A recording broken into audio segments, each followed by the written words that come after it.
Hey everybody, thanks for tuning in to the McBiffle Play Network. Dr. Omnibus here again, and tonight I wanted to take you on a little tour of my custom bound hardcover collection of ones that I've personally made, and I'll show you the good, the bad, and the ugly of what I've done while I was teaching myself how to do this. So I'll show them to you approximately in the order in which I made them. I don't remember exactly, but for the most part I do. So we'll just get right into it. So the first time I tried to make one,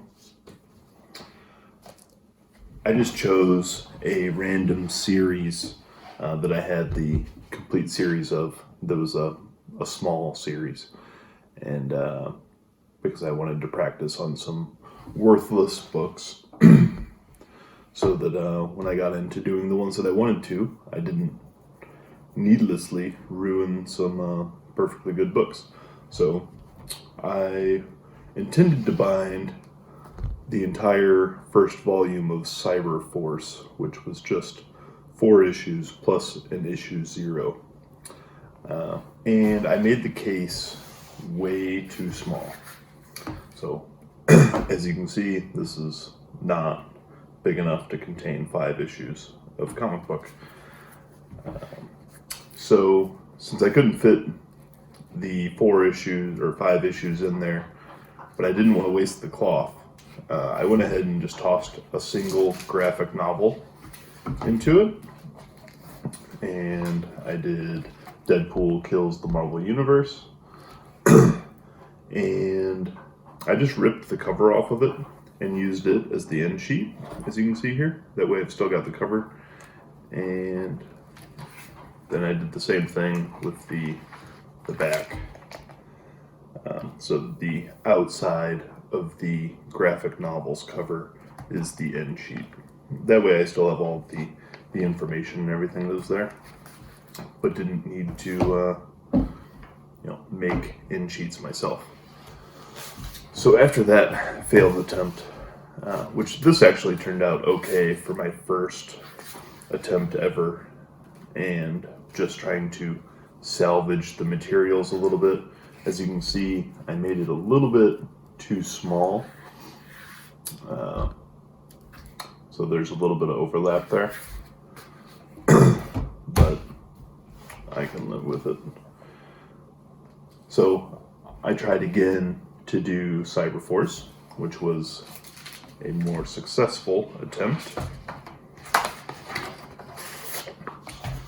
Here's the dust jacket that I had designed for it, and pretty happy with the way that turned out. So as you can see, this one's quite a bit thicker. I was able to fit the 5 issues in there. I did put end sheets on it so that I could leave the covers intact on this. And as you flip through, you can tell that I used a little bit too much glue in between the issues, and it creates a little bit of gutter loss. But you can see right here how the 2 covers are glued together and you lose a little bit on it, but overall it doesn't affect the readability of the book, so it works out pretty well. But sometimes you do lose a little bit of artwork on the cover.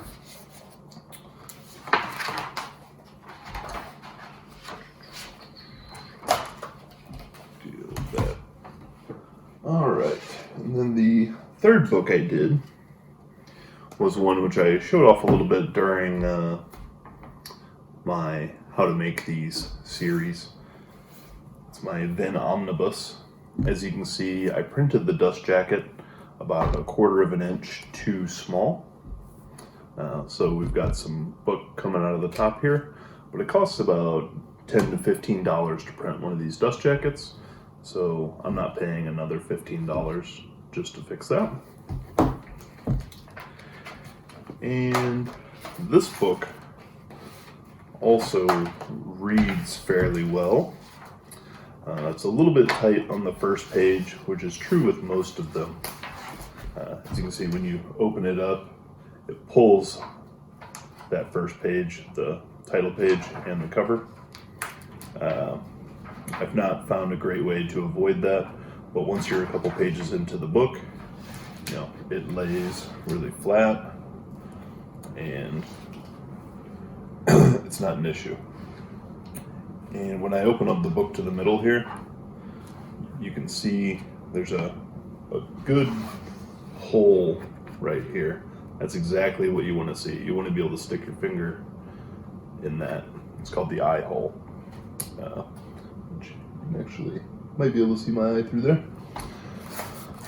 So on this one, overall the construction of the book is excellent. I was very happy with the way this turned out. Unfortunately, when I was mapping it out, I intended to map it out chronologically. And sorry, I'll show you the contents page here. Is Amazing Spider-Man 300, Web of Spider-Man 1, and then a few Venom series.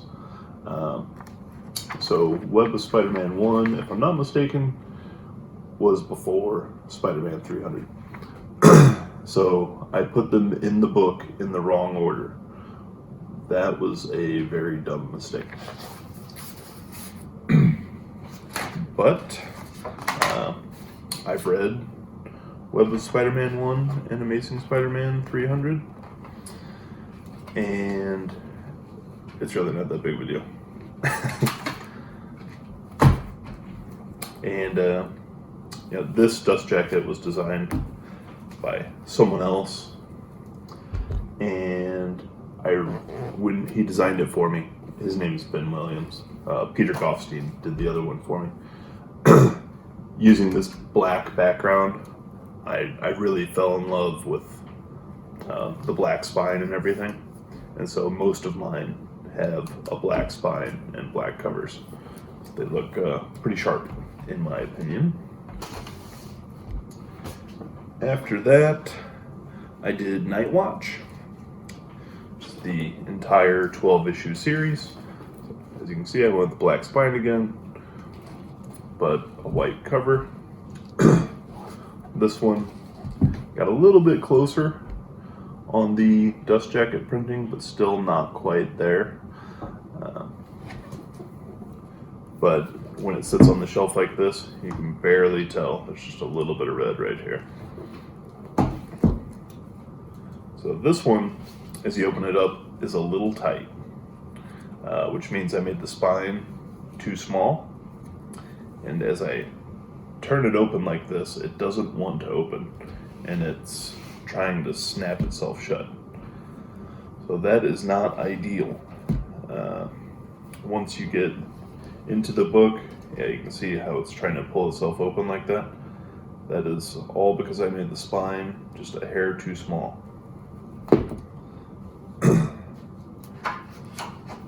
And some issues have these more rigid covers.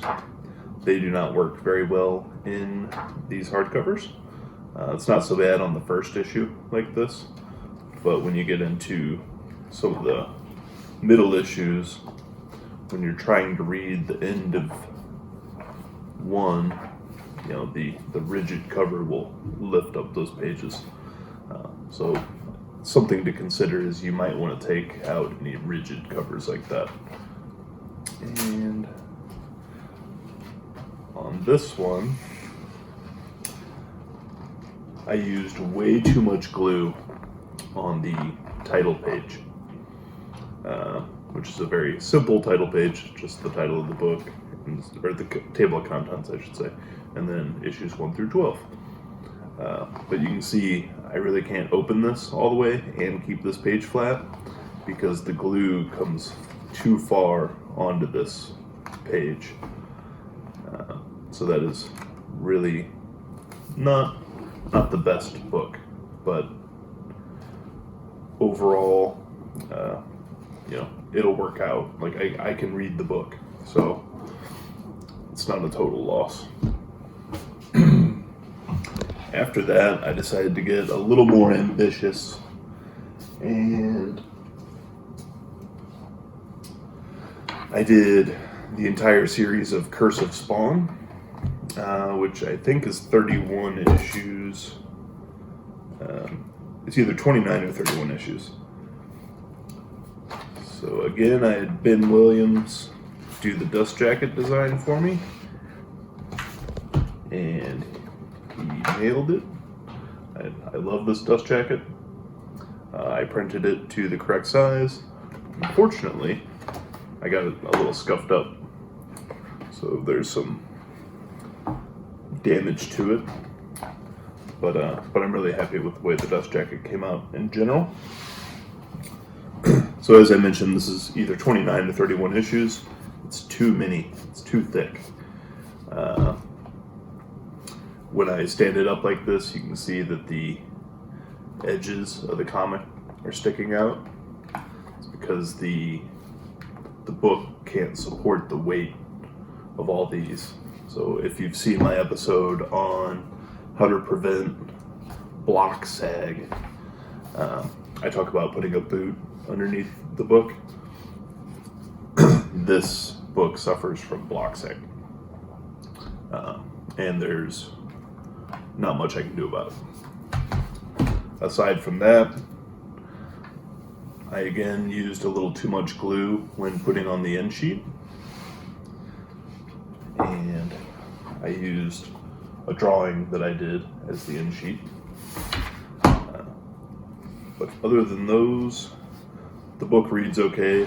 Because it's so big, it won't lay flat or produce an eye hole like I had shown you on the other ones until you're in the middle of the book. This is actually the exact middle it would look like. We've got a little bit of an eye hole, and it'll read okay. But I learned that you really don't want to do more than about 20 issues, or at least I don't. After that, I did Rob Liefeld's Captain America, and I was pretty happy with the construction of that book, but I gave it to a friend, so I don't have that to show you. And I also did Rise of the Midnight Suns as a giveaway for the Make Comic Book Collecting Fun Again 1,000 member giveaway. So I forget the name of the individual that has it, but somebody's got that somewhere, and that one actually turned out pretty horrible. After that, I did Robin. This contains the 3 Robin miniseries, Robin, Robin 2, and Robin 3. And it turned out pretty well. And I did something on this one that I hadn't done in previous issues, where I put a little ribbon on the end of the block. I'm not sure if that'll show up well, but you can see there's a little flap right here. It's just kind of something aesthetic. It serves no structural purpose. It just kind of takes your eye off of the signatures.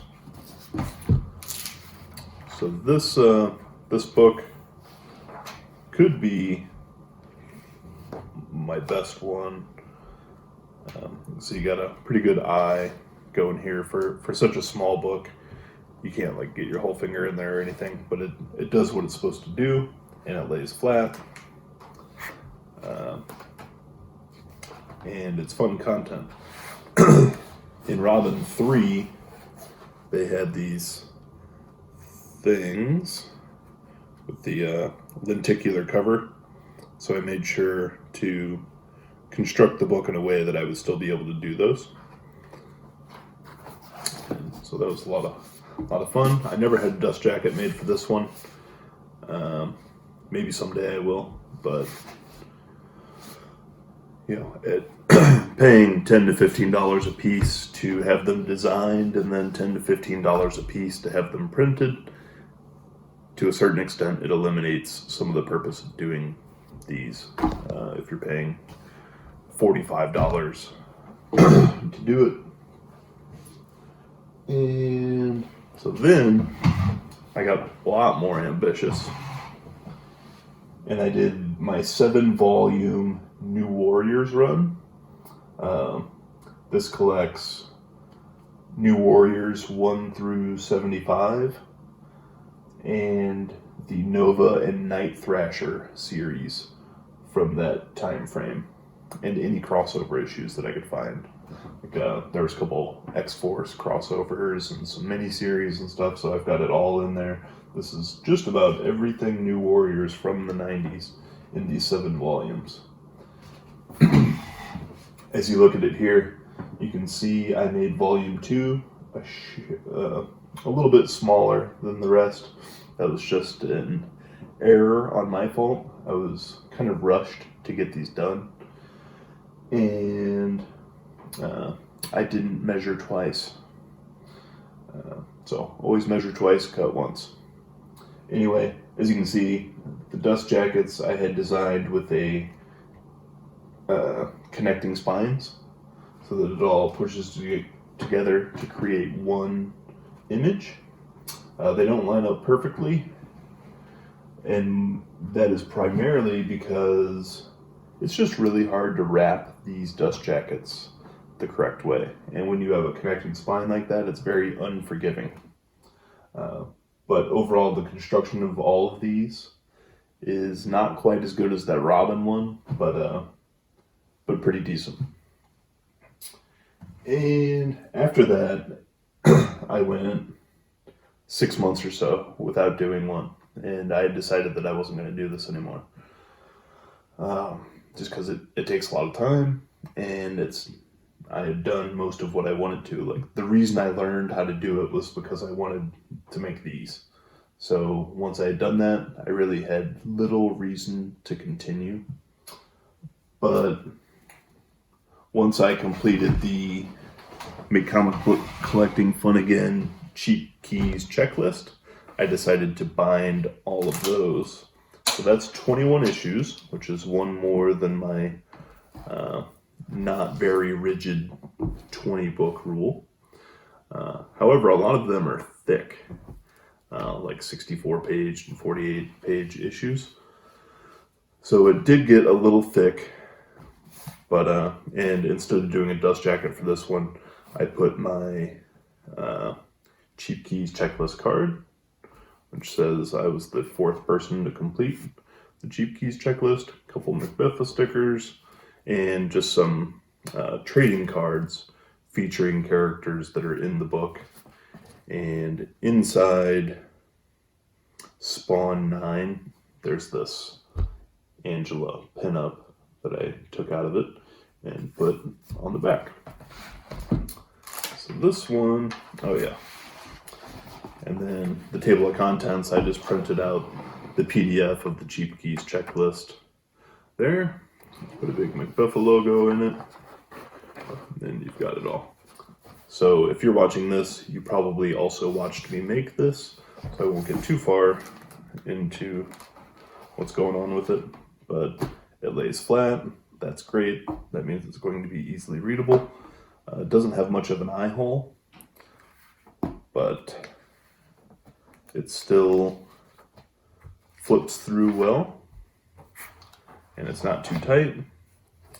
And for this one, on the back, I just used the back cover of X Factor 1 for the in sheet instead of tipping one on. So that's it for the custom binds that I've done. I also started doing something since, as I mentioned, I was getting out of making custom binds, but I still have a lot of floppies that I don't want to keep in long boxes. So I decided to make something along the lines of a slipcase. So you can see this is just like a file holder, and I decorated it with some imagery from some doubles that I had. And this contains DC versus Marvel, the 4-issue crossover, and all of the Amalgam comics that I have. And then inside one of those doubles, they had a list of all the Amalgam comics. which kind of serves as a table of contents for the box. So I went ahead and put that on the side. I do have the singles and a trade paperback for DC versus Marvel, which is another reason that I didn't want to bind this, and I just wanted to put it in a slipcase. And I also put in some graphic novels that are Marvel versus Marvel and DC crossovers that aren't actually a part of the Amalgam universe. So it wouldn't have been a very neat bind from a table of contents standpoint. So that is what I've got. I don't think I missed any. It feels like I've done a lot more, but maybe it's just because they take so long to do. It feels like I've done a bunch of them. So anyway, I hope you enjoyed the video. If you did, like it, maybe comment, something like that. And be sure and check out some of the content from the other contributors on the channel. Thanks for watching.